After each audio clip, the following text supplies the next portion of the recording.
Do we really need to complain about Adi Mundi being in this show now? What has the fandom become?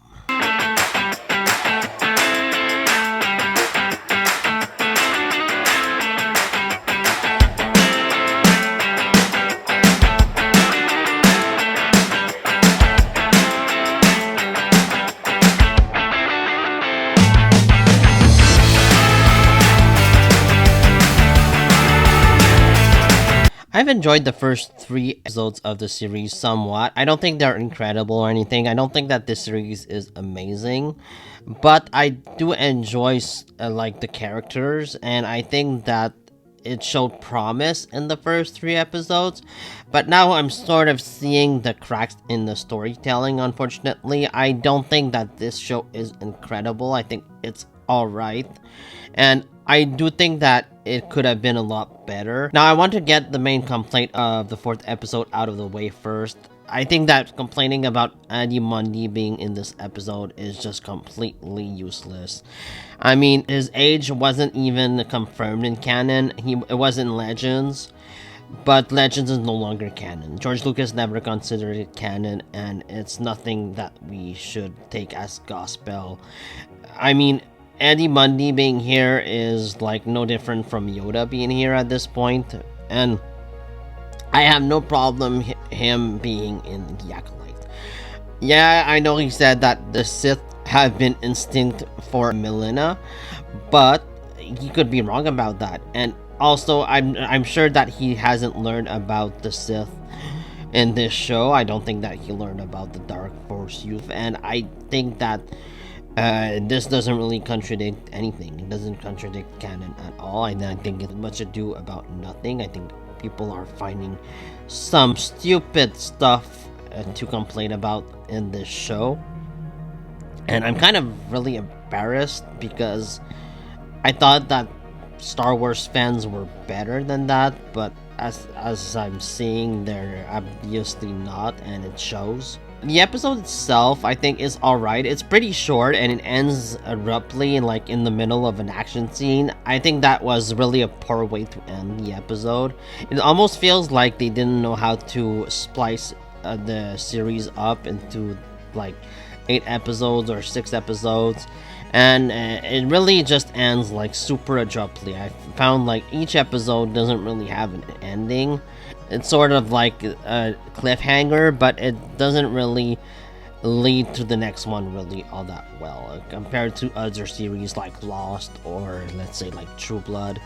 I thought the cliffhangers on True Blood were really done well, and here it just feels like they cut 6 episodes out of the runtime and like almost randomly. I like the characters of Osha and May, and I like the Jedi as well. I think that the Jedi are really interesting, but also I do think that I would like more time spent on them, more character development, because it's a big council, and I don't think that the series has given much character development on any of them. Except maybe the main ones like Soul or Yord. I think that those are maybe the ones that have had the major developments, major backstories, and May and Osha as well. Now, we are introduced to this new character in episode 4, and I feel like this was a mistake from the get-go. It just feels like forced, and I think that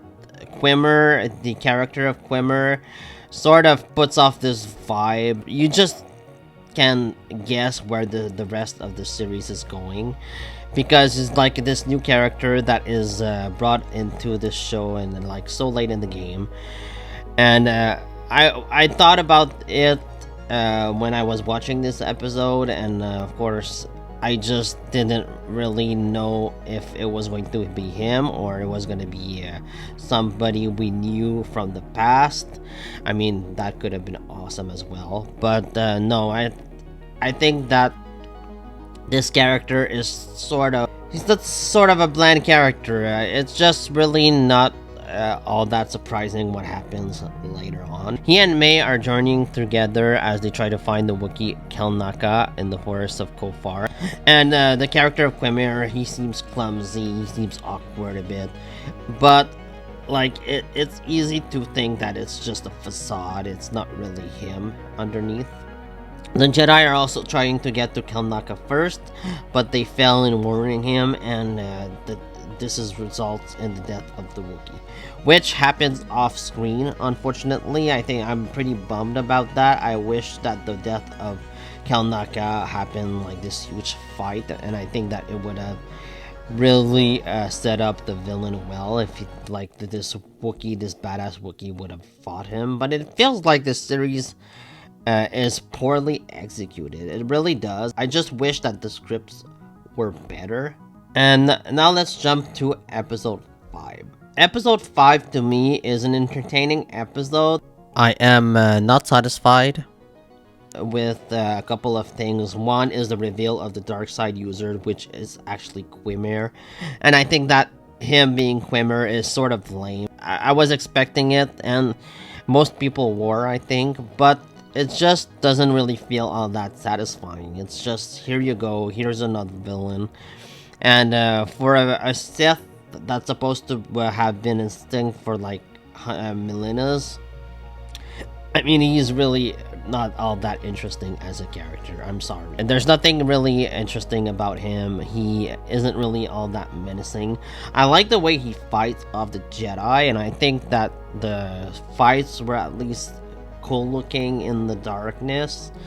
It's of course it's like completely in the sound stage. It's not in the real forest. You can sort of tell while you're watching the episode, but I just am not really invested in the villain at this point. I think that they did a poor job with the reveal, and they made us interested, and they sort of wanted us to keep guessing who it was, but the reveal wasn't really satisfying.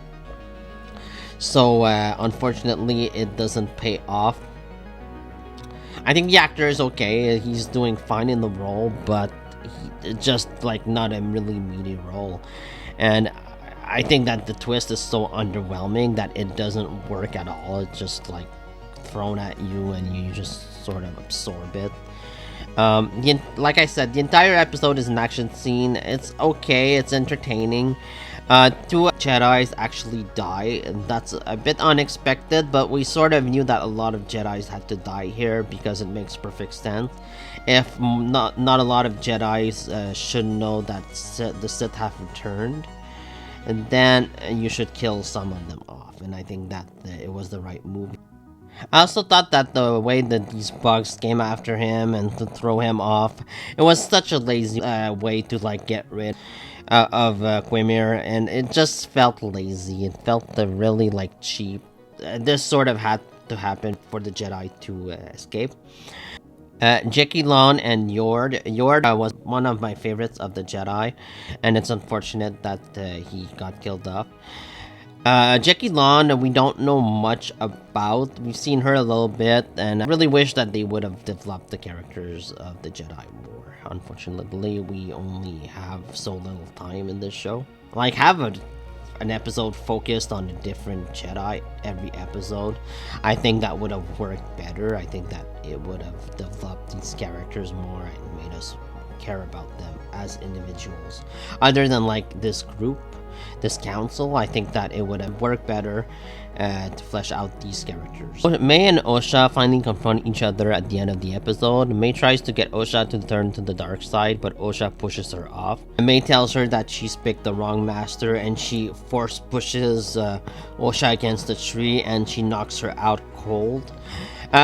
I thought the scene where May gives herself a haircut with the lightsaber was pretty dumb. I mean, who does that? Like, there's so much wrong could happen. Like, she does this like perfect haircut, this perfect imitation of Osha, and I think it was really a dumb idea. Like, just it was really bad. She now pretends to be Osha, but like, wouldn't Jedi Soul know the difference between the real Osha and the real May? Like, just using the Force. If he doesn't know the difference, then he's a really like stupid Jedi. But I don't think that Soul is stupid, not with the way he was set up. So he better like really know fast in the next episode. He must immediately know that this is the wrong person. Quimera goes to Osha and he puts a blanket on her. I'm guessing that he's gonna try and turn her to the dark side. It's not gonna work, I don't think. It would really feel out of place and out of character for her to suddenly turn, and I just don't think it's gonna work. I really think that they should have made the villain Darth Plagueis. I know it's just wishful thinking, and I should speculate responsibly, but I don't think that this new character, this new Sith character, is gonna be memorable at all. He's really not memorable to me right now, and I just think that he's a boring villain. He's not interesting. He's not exciting. The mask looks cool, and when he puts it on, he tells the others not so it's so that you can't read my thoughts. Like what? I didn't know that masks could do that. I mean, that just comes out of nowhere, doesn't it? It's just really weird. Pretty weird. I don't know. It's an okay series in my opinion. Not great. I think that fans sometimes complain about it way too much. I think the acting is good. I think that the production design is pretty good. The stats and the characters. Overall, I think it's a decent show. It's nothing grand, nothing amazing, but I don't think it's like this horrible piece of garbage, not like The Rise of Skywalker was or Attack of the Clones is. It's just an alright piece of Star Wars, and I'm looking forward to seeing how it concludes. But I have a feeling like it's gonna be unsatisfying. It's just a feeling I have, unfortunately, but we'll see.